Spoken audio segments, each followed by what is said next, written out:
friends. If you missed confirmation this week, or if you were with us and just want another dose of the goodness that is confirmation class, and we're glad you joined us today. I'm Pastor Charlie, one of the teachers, but I wasn't in class this week, and so I really need to know what we learned.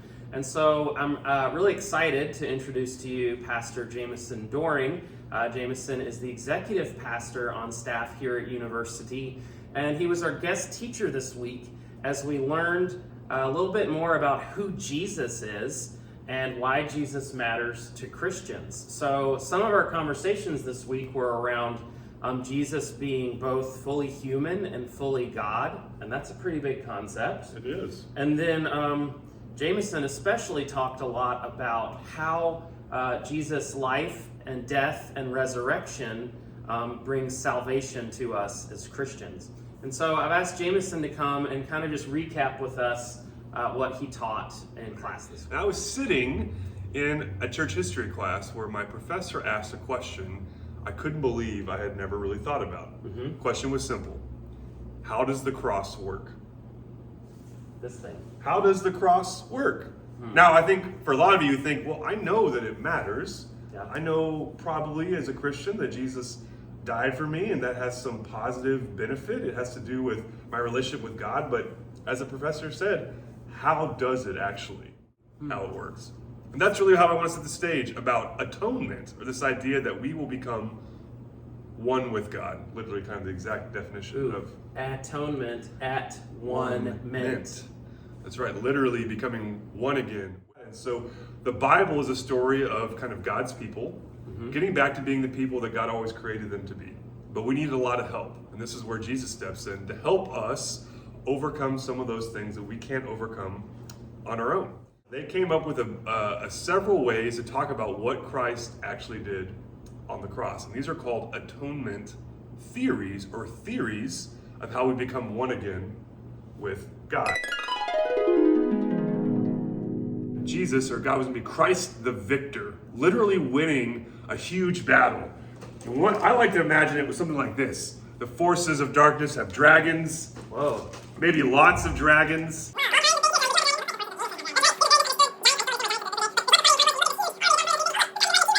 Look at all of this and we say, how can the forces of darkness be overcome? Look at them.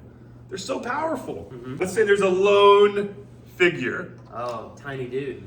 You'll notice that this figure is a zombie, hence because Jesus was resurrected. Oh, Jesus That's came right. back to life. And you're looking at this great forces of darkness, as Paul would say, the powers of principalities, and you're saying there is no way that lone figure, This little guy, huh? that little person, could possibly take all these people out. They thought they had won by killing Jesus. But in fact, all that had happened is it gave Jesus the ability to circumvent and conquer death and of evil, death, and destruction, and said, nope, house cleaning, we're cleaning this all up. House cleaning. Yep. And now everyone is free to come back to who we are. That's Christ the victor, literally winning a battle. God's saving act is on a cosmic, universal scale. That all the forces, all the things that would oppose God have been conquered. Yeah, so you think like there's so many things out of our control, so much bad in the world. Right. That seems like even just bigger than maybe people doing bad things. That's right. So you're saying that Christ the victor is saying that God has won the victory over all that stuff. That's exactly right. Okay. Right. You may not know this, but Rebecca Dick, our beloved director of Children's and Family Ministries, she has her own family recipe for candied slugs.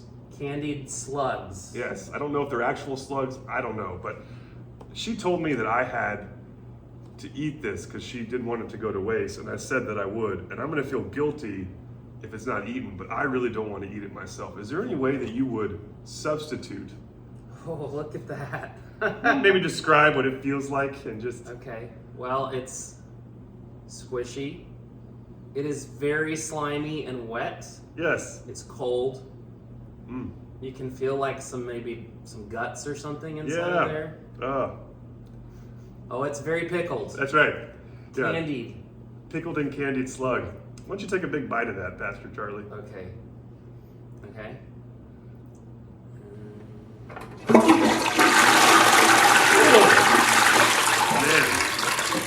boy. Yeah. Oh boy. Well, on behalf of Rebecca and myself, I'm so thankful that you're the one that's eating this. Yeah. Yeah. That's Christ the substitute. Yeah. Get choked up. I'm choked up too, Pastor Charlie. But this is what Christ the substitute does. Christ looks into our life and says, there's no mistake. There's nothing that you've done that can separate you from the love of God that I won't step in on your behalf and reconcile you. What I love about this is, and maybe a way that I've personalized this is, I've heard it said that when we feel like we have no worth or that we could never measure up to God's standards, Christ saw me as someone worth dying for. And in that, God sees us as having this eternal value. But shouldn't we act differently if we're Christian? Oh. And so this atonement theory of Christ as the example, not just that we're saved, but are we saved for a purpose or a reason? And I like to think of it like we as Christians have our own version of yoga. Yeah. The first thing we're going to practice is the bless your heart pose. Okay? You're going to take your hand and put it over your mouth like you're talking to someone. You're going to turn, rotate the back. You're going to take your other hand and you're going to softly point at them without them noticing. Got it? Really? Do you feel that deep stretch? Oh, yeah. Deep stretch. That's right. Yeah. You're going to say bless your heart. That's right. That's right. Because as Christians, we're way too sensible to just do that. All right. Yeah. Great. Thank you for participating at home.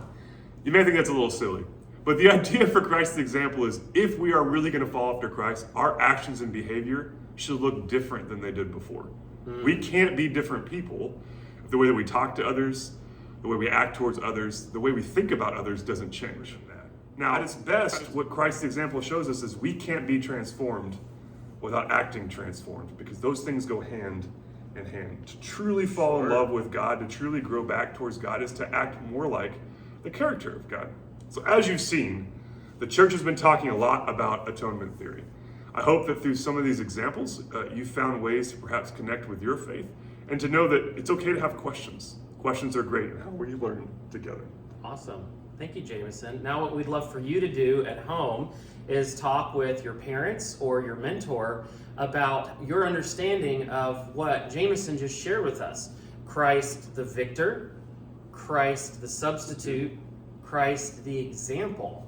How are all of these ideas, how did they resonate with you as you think about how Jesus saves us and what Jesus is doing for Christians and for the world? All right, we'll see you next week. Have a great week. Thanks, Jamison.